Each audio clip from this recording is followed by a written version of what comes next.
So the time has come. Hey, what's happening to you guys? Piracy, and welcome back to another video. Today we're going to be talking about gacha games. Now, if you don't know what gacha games are, they're essentially games where you have to collect a certain amount of currency that the game offers you and put that currency in a system called a summoning banner, in which you'll randomly try and pretty much obtain a certain unit that you want. It's gambling, essentially. It's a little small taste of gambling, but it's not the full deal.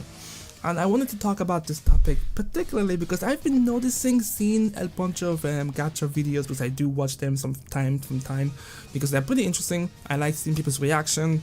They're fun in their own way. I've seen a lot of people obviously celebrating that they've gotten a certain unit, that they've gotten that one unit that they've been wanting, that their luck is insane. That's where they usually mostly kind of emphasize that their luck is insane. And if you don't know, if you're not really into this whole gacha thing, me personally, I'm not noobish, because I do play a bunch of gacha games, and I do keep up with what people are saying for certain gacha games like Dragon Ball Legends, Dragalia Lost, Bleach, Brave Soul, things like that. I do keep up with stuff like that. But if you just really dig into it a little bit, you will find that there are two types of people that play this type of games. They are pretty much type A, are pretty much whales, or anyone that spends money trying to achieve or trying to obtain a certain unit.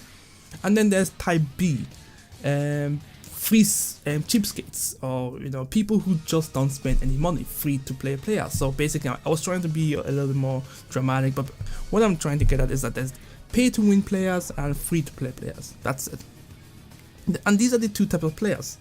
Now, pay to win players, they pretty much, as the name suggests, they pay to win. They don't care about, they don't care about the money so much. They just want the units. They want to be able to get the units, and kind of like, I don't know why they would want to do that. I think from my understanding, they want to be able to fit in with the community, be able to kind of participate in the hype of receiving a unit with the rest of the community, and things like that, or whatever. Or maybe they don't have enough time to play the game. They don't have enough time to farm the currency needed. They just wanna get the units, and just, I guess, that's it. And then there's obviously the free to play players. These players, they pride themselves in never shelling out a single dime for any gacha game. That's kind of where I'm at. I'm a free to play gacha gamer, or whatever. I don't want to shell out a single money for any of these gacha games, and I have my own reasons for doing this. I'm not saying that I'm indefinitely never going to be spending any money for any of these gacha games, but what I'm saying is that if the game isn't fun gameplay wise, and if the grind is such a insanely horrendous manner that you have to spend money just to be able to participate, I won't shell out a single dime. Like, I actually wrote a blog about this, which you can find in the description below, because I don't want to go into it too much. I want to focus on the actual topic of the video. Now, I watch a lot of these, I just clapped, I don't know why. I watch a lot of these videos on YouTube, and I see it obviously on Twitter as well. People bragging about, my luck is insane, or they say things like, oh my god, this is the insane ultimate pull, or things like that. And I see those titles, and I see those people making those comments, and I'm thinking to myself, yeah, your luck is insane, your luck is pretty amazing. But when you really look about it, I mean, if you're spending money to be able to have 20 pulls to get that unit, versus someone who is a free to play player, like, I'm not trying to hype up or to justify free to play style. I'm just saying that, let's say for example, we have subject A and subject B. Both are trying to get a special unit, and this unit is a limited time only. The percentage of getting this unit is like 0.005%, right? Then you have subject A, pay to win.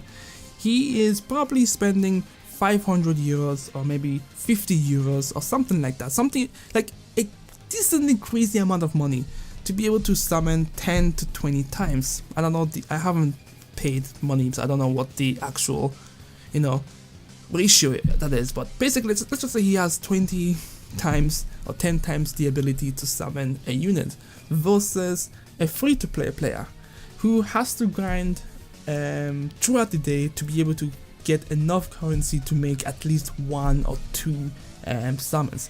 Now obviously give and take, some of these games they do actually give you free summons when you reach a certain threshold, and obviously they give you free currency or free tickets for the first time summoning in this new banner. So keep in mind on that, I'm including all that in.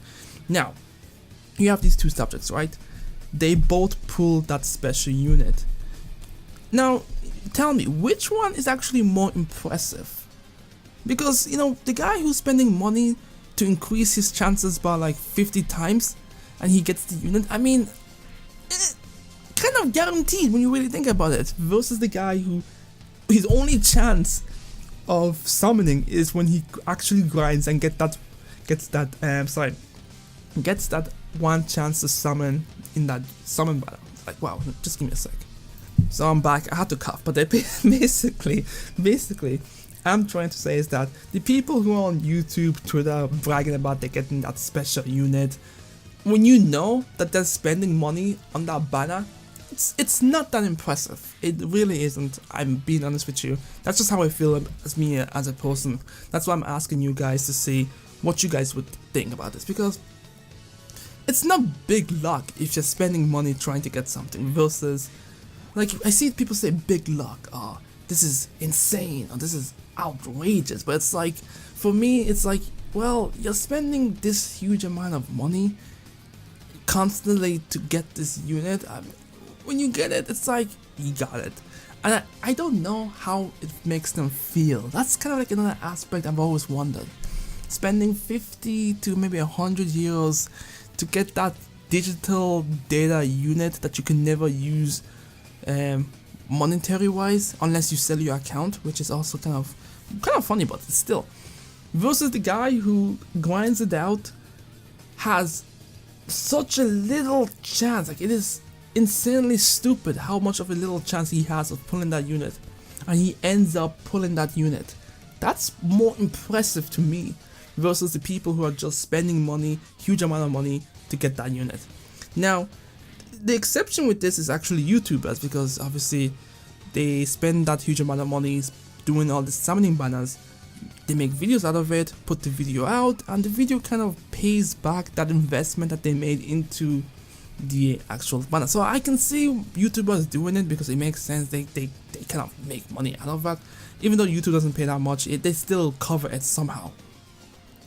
What I'm trying to say is that it's not that impressive to me.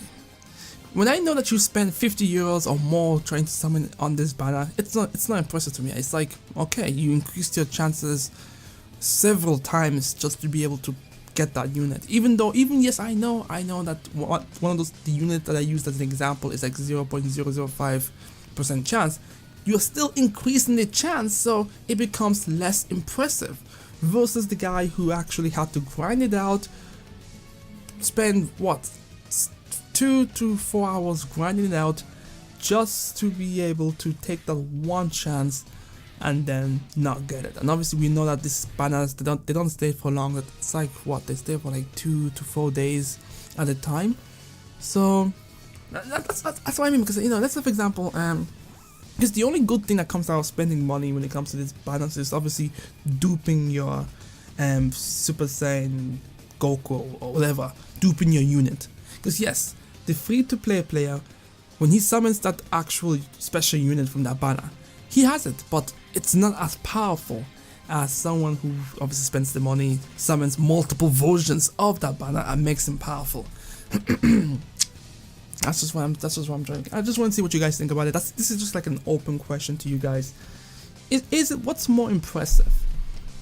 The spending of money to get this unit, or the grind of your time to get this unit? Because, you know, I'm just trying to figure it out. I don't know, maybe it's just me, maybe it's just that's just how it is, because for me, I don't see that as impressive. I'm still trying to wrap my head around spending 500 euros or whatever the case may be, spending huge amount of money just to summon units that don't actually have monetary value. That's kind of like another reason why, one of the reasons actually why I'm a free-to-play player was because of Dokkan. Dokkan wasn't a fun game to play, but I do like the summoning. but I didn't like the gameplay, and obviously the grind to get those dragon stones was just insanely stupid. So I decided, you know what, I'm not gonna pay any money into this game whatsoever. And then I think it just grew into a pride thing. But anyways, let me know what you guys think in the comment section below. Which team are you? Are you team pay to win? Are you team free to play? And which is more impressive? Spending money to get that unit, or grinding it out to get that unit? Let me know in the comment section below. I'm Paris, and I'll catch you guys next time. Peace.